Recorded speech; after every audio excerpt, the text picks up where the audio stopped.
Almost 14,000 contracts have been delivered in silver, another all-time high in May.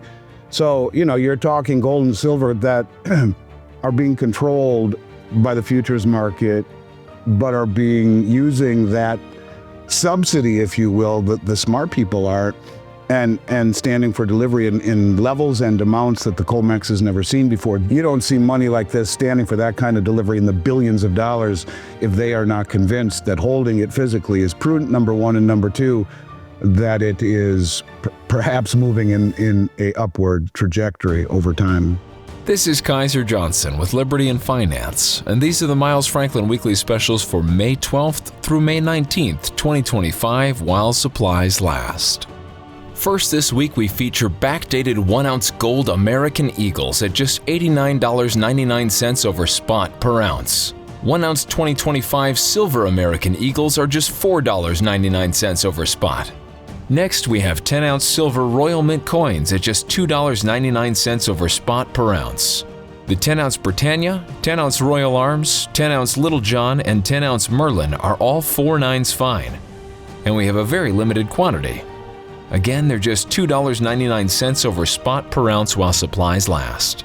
Next, backdated 1-ounce gold Canadian maples are only $69.99 over spot. To order our specials or any of the many other options we have available, call us at 1-888-81-LIBERTY. That's 1-888-815-4237. We're available after hours and on weekends, and we look forward to speaking with you.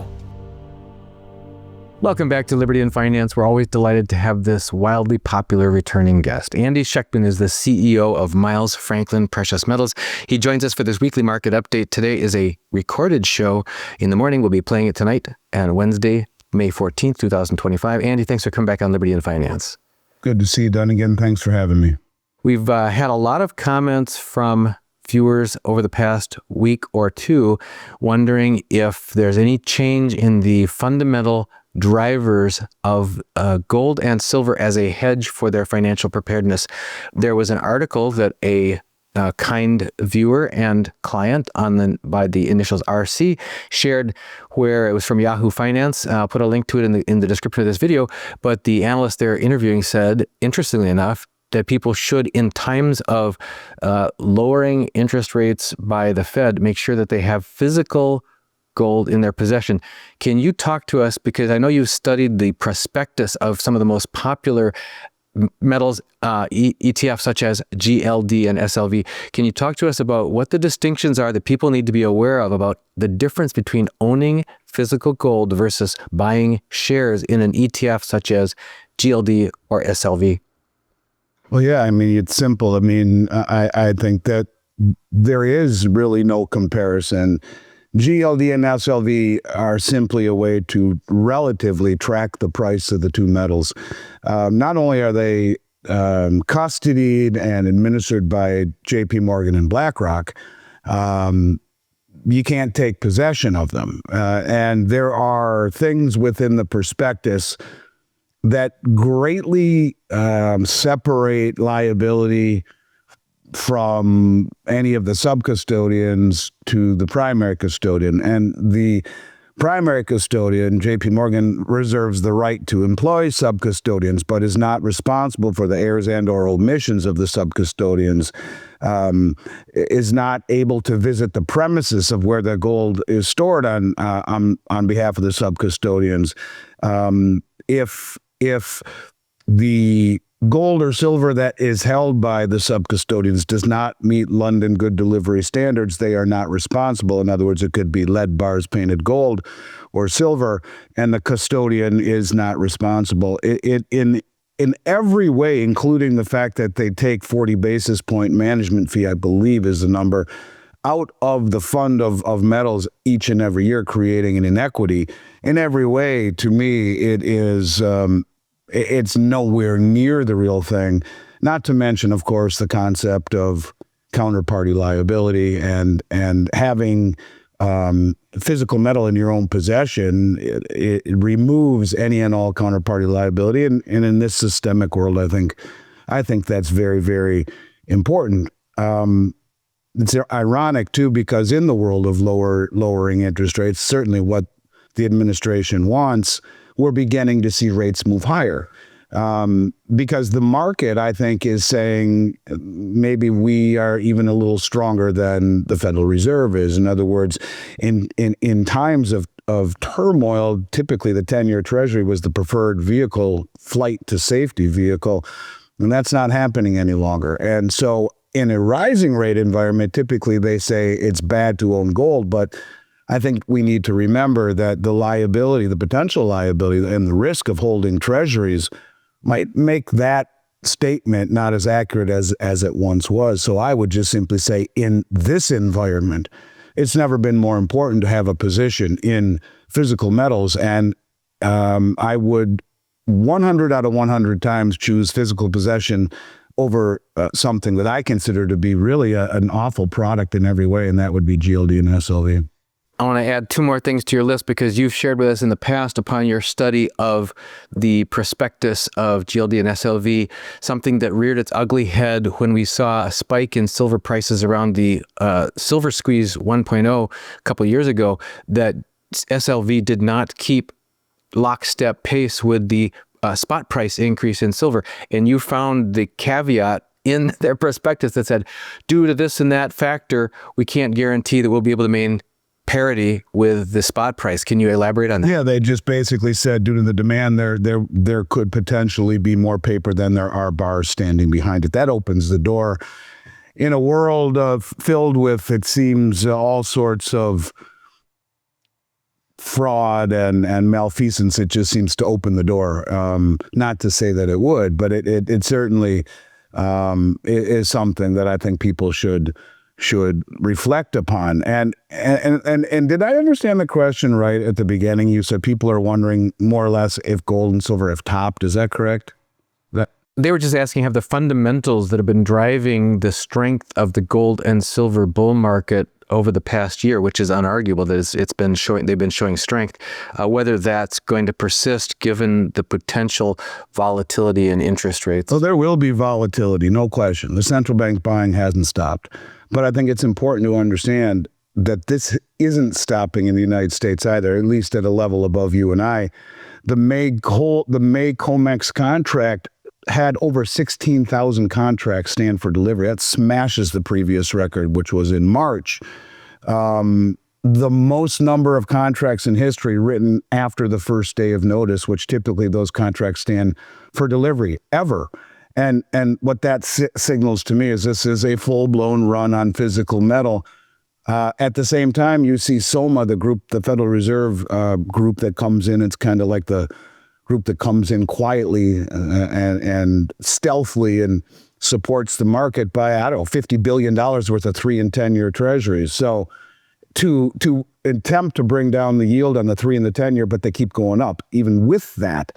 So what you are seeing in many respects, in my mind, is at the highest level, a shedding of treasuries or a lack of demand for it, for sure, because we're supposed to, if you ask ChatGPT, is the Federal Reserve quantitative easing right now? And they'll say, no, they're quantitatively tightening.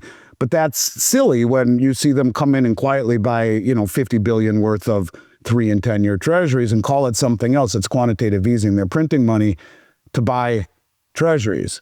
And so I think this time is just, anytime you hear this time it's different, it's usually not. But there are things that are very different about the way the markets are behaving right now, not only in the lack of demand for the treasury, but also in the demand for delivery in metals that has not abated one bit. And here again in the May contract, we're seeing that not just in gold. Almost 14,000 contracts have been delivered in silver, another all-time high in May. So, you're talking gold and silver that are being controlled by the futures market, but are using that subsidy, if you will, the smart people are, and standing for delivery in levels and amounts that the COMEX has never seen before. This is being ignored far too much as far as I'm concerned. I think it certainly shows the pathway to where the biggest money think things are going. You don't see money like this standing for that kind of delivery in the billions of dollars if they are not convinced that holding it physically is prudent, number one, and number two, that it is perhaps moving in a upward trajectory over time. So there's a couple elements there of what you talked about. One is that we are in a new environment. We are not the rules that applied that were quite good go-to rules of thumb for the past 40 years in a falling interest rate environment where the debt market for the U.S. Treasuries was awash with liquidity and lots of willing buyers stepping up both internationally and domestically. You're saying, folks, that has all changed. And people who are still playing the game going forward by the rules that worked for the past 4 decades may end up with a rude awakening. And any comments you have on that are fine. I got one more to follow up on your thing about physical ownership. No, I mean, I think you said it very well. Not only that, people don't get out of the way of what they never see coming. And so much of this is being whitewashed with rhetoric by the media and the mainstream. And of course, just the overall psyche that the people in this market have lived through for a long time, waiting for the other shoe to drop. And it's interesting that, now we're beginning to see the risk on trade start to rear its head again. It's as if everyone has such a short-term frame of reference. It's, shedding treasuries and going in and buying the Mag 7, I guess. This is an environment not for the faint of heart. This is an environment that I think ultimately will be very volatile, but it's also one where if we believe that they were going to get their fiscal house in order a la Doge, then why the heck is this the 4th highest budget coming, the proposed budget in history, and why are they asking to raise the debt ceiling again? So in other words, it's as if they've given up on inflation. They're giving up on maybe the Fed. It appears as though they're giving up on their dual mandate of stable prices a la low inflation and controlling interest rates and what happens with the economy. It's as if they're trying so hard to push interest rates down at the expense of inflation. But interestingly enough, the market's really not behaving the way the 10-year yield keeps creeping higher, even in the face of them continuing to buy copious amounts of treasuries to do the opposite. It's an interesting environment, one where I think inflation is just getting started. And that's maybe why the big money is in, partially why the big money is in such a hurry, such a rush to accumulate gold, but very much so under the scenes. That's what I wanted to follow up with you is on this unannounced rush on physical metal by the biggest players in the world. In the book, The Great Taking by David Rogers Webb, and he still promises he's coming on our channel once he gets through some recuperation, is the idea that it's extremely important to know what you have legal ownership of and what you do not. And your earlier comments about the prospectus, the details in the prospectus for the ETFs, GLD and SLV, where people can sort of sometimes on a good day participate in price action, but not take physical ownership because they don't have legal title to any actual metal underneath there. Whereas this physical off-taking, which you've been underscoring for us, is unprecedented. These are record levels of off-taking of physical from the exchanges. Demonstrates the body language. If you watch what they're doing, watch their actions rather than their words or lack of words, the gone radio silent on what's actually going on is this stealth run on physical metals. So what is your interpretation of the body language of the biggest players wanting physical and not wanting encumbrance, not wanting leased out stuff, not wanting virtual ownership, but wanting physical? Why would they bother if it's so much easier for them to do all their trades electronically, et cetera? I mean, I think the message is loud and clear. There's loss of faith within the system. There seems to be loss of faith in all of these systems, whether it be the Treasury market, the government itself, the COMEX, the LBMA. There's a loss of confidence and a loss of faith. And when the unfortunate truth is that in a system that is all based upon faith, once you lose it, it's very difficult to get it back. And I think we have. And maybe that's why there is and it's not just here in the United States, we're seeing physical delivery everywhere across the globe, certainly through all the BRICS nations. Look at Poland. They said they wanted to have 20% gold backing, and they're already up to 22%. Now, that seems like a little bit, that 2% overshoot, but central banks don't do that. That's intentional. They are realizing that the system itself, I think, has lost a lot of credibility and lost a lot of trust. and they're standing for delivery. That's why you're seeing things being, drained out of the LBMA as an example, which was a T+1 exchange that went all the way up to T+8 weeks because of such strain on delivery. And they say the lack of trucks and manpower, which is silly. But this is not just here in the United States. It's everywhere. And I think that's what it boils down to. You can trust the system, leave it in paper, and leave it in a facility or in a ecosystem where arguably it's rehypothecated substantially, several hundred ounces or several hundred pieces of paper per ounce. Or you can take physical possession of it and remove completely and totally that counterparty risk. That is what it signals. And I think that's a bigger piece. I started talking about that with you a few years ago on the central bank level. Why are they all bringing it home from the Bank of England and the New York Federal Reserve, supposedly the epicenters of free trade and safety? And the answer is exactly the same thing. It's a lack of trust. And I think it's very important. I think these players, I also think it says something about where gold and silver are actually going and how they are being viewed by the biggest money, that it's something that they would rather leave at home or in their own custody, because perhaps it has something to do with being reintegrated into a new monetary agenda. I mean, that's deep down how I feel, and I think it's actually very logical what's happening. That's what I wanted to drill in on with you, mentioning that there's been a demonstrated preference for physical gold internationally rather than continued ownership or willingness to buy the U.S. Treasury bonds. That's another part of the story that we talked about, not just that we're no longer in a permanently falling interest rate regime like we have been for the past 40 years, but that the fundamental appetite for the U.S. Treasury, which is considered, the 10-year Treasury is considered the benchmark for the U.S. and for the world, that it's no longer that the foreign buyers aren't showing the appetite for that. Our good friend Alistair MacLeod, former bank director from the UK, talks about that as well. You've been looking into that closer than anybody, it seems like, for the past 3 years. What are our latest understandings about appetite for the U.S. Treasury by foreign holders versus the risk of their divestiture in tranches from the U.S. Treasury? Have we seen evidence of that recently? And what will that spell if they continue that? No, certainly. You even saw the Japanese finance minister more or less threaten the $1 trillion in treasuries they're holding as a kind of as a bargaining chip. And again, you're seeing all of these countries in the Asiatic countries, in particular China, Japan, South Korea, the former adversaries, now joining together to reduce reliance on the United States and of the dollar, and this is de-dollarization on a global scale.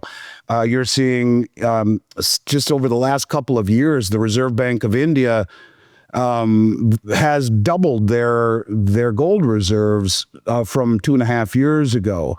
And you look at what China is doing. I mean, look, first of all, the amount of gold that China has is far more than they lead on to, as far as I'm concerned. And I mean, there's all sorts of evidence that points to that. They've opened up their insurance industry into buying gold, and albeit just a very small percentage. If they open it up even on a broader scale, the amount is extraordinary in terms of how much that they could actually bring in. We just talked about Poland and the amount of gold that they're bringing in, and now you have China that is at the same time allowing their banks to, or accelerating their accumulation through their banks by raising import quotas and allowing those banks to buy more U.S. dollars first to fund these purchases, which kind of, it's a dual move in the respect that first it meets the demand for more gold, the surging demand, but it also subtly reins in the yuan's appreciation against the dollar, which is something that I think Trump doesn't like, but that's a strategic move. And it's a hedge against not only the global volatility by accumulating all the gold, but also it signals ultimately a shift away from dollar dependence. So in the twist, they buy dollars to slowly depreciate the yuan and then use those dollars to buy gold and have upped and doubled the import quota. So they're slowly, they do things very methodically, not too fast to rattle the boat. They could have, everyone says, well, why not just buy it all at once? Because they would have cut off everything right there. Instead, they've been slowly and methodically on all different levels, from their insurance companies to here upping the quotas on the banks to state-sponsored accumulation programs through the Shanghai Metals Exchange. And now they're even going as far as trying to internationalize the yuan and gold settlement through the Shanghai Metals Exchange by opening other Shanghai hubs. First one is in Hong Kong. They're talking about doing one in Saudi Arabia and in other countries. Part of their renminbi cross-border payment system that we've talked about, where they will trade in local currencies across this hub, this bridge, which is the M-Bridge technology, the technology that settles in 7 seconds instead of 3 to 5 days through SWIFT, at a 98% reduction in cost, and then settle imbalances in gold. And that is ultimately what they're trying to do. You know, the two pushbacks that people gave about the BRICS is, one, they won't internationalize their yuan. This is what they are doing now. They're talking of opening up all of these hubs on behalf of the Shanghai Metals Exchange in these member countries in an effort to settle imbalances right then and there over the bridge network. And the second thing that is game-changing on all of this and needs to be said over and over and over again, and I have a habit of doing that, I've done that forever, but it's a narrative I want to drill it into people's head. The other pushback was that, well, it's just not a big enough block. Well, the fact that they are now opening up the bridge network to non-member countries like the Belt Road and the Shanghai Cooperation Organization and the Eurasian Economic Union and these ASEAN countries and the Middle East countries, you're talking potentially north of 90% of human population that will be able to trade outside of SWIFT over the bridge network, settle in 7 seconds with a 98% reduction in fees, no Western interference, and then settle imbalances in gold. That's where we're going. You can see this is the plan that they have, and doing it very subtly. But it's not just China that's doing it. You're seeing all of these countries accumulate gold, all of them. And the countries they're associated with are very resource rich in all forms of commodities, many of them underdeveloped, but that's the whole point of the Belt Road. This whole thing is connected, and it's starting to accelerate. And maybe that's the realization that the Trump administration knows. And that's why they're hell-bent on accumulating commodities the way that they have been here in the country, and then also delivering them and not leaving them in paper so they can just float right back to England or Switzerland through exchange for physical or whatever the other vehicles that are available to the traders around the globe. Maybe that's why they're moving them into eligible, out of registered, or even taking them off the exchange so that they're no longer a free game to be traded and sent backwards. I wanted to take just a moment to share with our viewers and subscribers before they have to go a glimpse at the weekly specials in case they missed them last week. As I understand, we're repeating those. Let me get you to read these out loud for us, if you would, and elaborate on any where you see elaboration. It would help. Yeah, the 90% constitutional silver, $1.99 over spot. Those are the dimes and the quarters and the half dollars.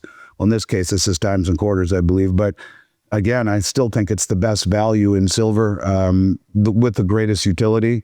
And on very large orders, we're probably even able to do better than that price. The 1 ounce gold maples at $69.99 over spot. Another great price. Our cost on brand new maples 2025 would exceed what these are being sold for. So no, that's a very, very good price. And in what amounts to one of the purest gold coins from the most respected mints in the world. And then the 10 ounce British silver coins. These are amazing. They're giant coins about the diameter of a hockey puck at $2.99 over spot. Different designs. There's the Merlin, and I think there's a unicorn and a few others. But for a real, like I said, it's graduation time, and you want to give a gift that will be meaningful, that will wow someone, or just a very fantastic way to accumulate it yourself. These are showstoppers and much cheaper than anyone else in the country is listing them. I'm surprised we still have those. And lastly, the 10th ounce platinum Britannia. We've had these for a while, and it kind of goes to show the demand for platinum right now. There has been a muted demand for platinum, even though the argument is is very solid. These are $29 over melt for the 10th ounce platinum coins. The fact that platinum has languished as long as it has, I think, has made people's appetite for platinum wane. But from a standpoint of value, especially in terms of its historical relationship to gold, you couldn't, only silver maybe has a slightly better story to tell. But as far as I'm concerned, everyone should own a little bit of platinum. This is a great way to do it. And I don't know that we have time because we're going to have to let you go in just about a minute here. As far as the pushback on the states versus the U.S. about legal tender status of gold and silver, it's been remarkable to see the grassroots groundswell of organization happening. There's the 10th Amendment Center. There's the Missouri Freedom Initiative. There's soundmoney.org. These people are helping to provide draft legislation. The number of states just keeps growing and growing. And it's even interesting. I'll pop up on the screen just for 1 second if I can. The pushback I received from, here we go. This is the statement from the Florida Homeowners Association committee. It says investments for HOAs and condos must align with their governing documents, which typically include low risk and caps government-backed options like CDs, money market accounts, U.S. Treasury securities, and FDIC insured instruments. The prudent investor rule applies. It always prioritizes safety and liquidity. Gold is a speculative and volatile asset. While gold and precious metals may have a hedge with inflation in personal portfolios, it is not FDIC insured, no interest nor interest bearing. Therefore, it does not meet the standards of the prudent investor rule. Meanwhile, you've got dozens of states that are passing legal tender laws which actually underscore what's in the Constitution, the Coinage Act of 1792, the Bland-Allison Act of 1878, except continuing to underscore gold and silver as money, not as a speculative and volatile asset. Any follow-up comments from you on this strange upside-down world that we're living in? Well, that's just someone who might believe that he or she is well-read that certainly hasn't been reading the right stuff. I mean, in terms of FDIC insurance, anything over 250 is not insured. Read the Great Taking. The banks themselves are undercapitalized and over-leveraged, and a bank CD. These are things that I think you could call into question in terms of their safety nowadays, and in terms of their prudency. That's just the reality of people not staying on top of the changes in the system and the change in the rules and the change in the market and what it really means for the demand for ultimately Treasuries, which could very quickly push interest rates higher, making CDs not so attractive, making Treasuries not so attractive, amongst other things. But in particular, the fragility of the banks and potential for continued decreasing of the value of the dollar, which is down 9% already this year. In a CD, you're lucky to get 4%. So if people are happy getting negative 5% return, I guess there's not much you can do to show them the light. That doesn't surprise me. Then again, I think people have to spend a lot of effort to look outside the box. But I would just simply say that kind of thinking is outdated. It really is. In a dollar that continues to lose value, and in statistics that come out of the BLS that even though on paper it says inflation is going down, it sure feels to me like the cost of living is going a whole lot higher. So these people are the ones that will get run over by the changes rather than the few that have enough of an open mind to break free from this traditional legacy system that seems to be on its last leg. So yeah, I don't know. I think that's a tough egg to crack from this at this point. I don't think they'll get what you're saying until it's too late. Well, we're grateful for your presence here, Andy, every week for the weekly market update, and this is no exception. Next week, I believe we're planning on doing it live, and love to see you there. And all of you who are watching this, make sure you're tuning in live next week get your questions in front of Andy. And as Andy, as always, just thank you for joining us on Liberty and Finance. I appreciate you, Dunnigan. We'll see you next week live, I promise. This is Kaiser Johnson with Liberty and Finance, and these are the Miles Franklin Weekly Specials for May 12th through May 19th, 2025, while supplies last. First this week, we feature backdated 1-ounce gold American Eagles at just $89.99 over spot per ounce. 1-ounce 2025 silver American Eagles are just $4.99 over spot. Next, we have 10-ounce silver Royal Mint coins at just $2.99 over spot per ounce. The 10-ounce Britannia, 10-ounce Royal Arms, 10-ounce Little John, and 10-ounce Merlin are all 4.9s fine. And we have a very limited quantity. Again, they're just $2.99 over spot per ounce while supplies last. Next, backdated 1-ounce gold Canadian maples are only $69.99 over spot. To order our specials or any of the many other options we have available, call us at 1-888-81-LIBERTY. That's 1-888-815-4237. We're available after hours and on weekends, and we look forward to speaking with you.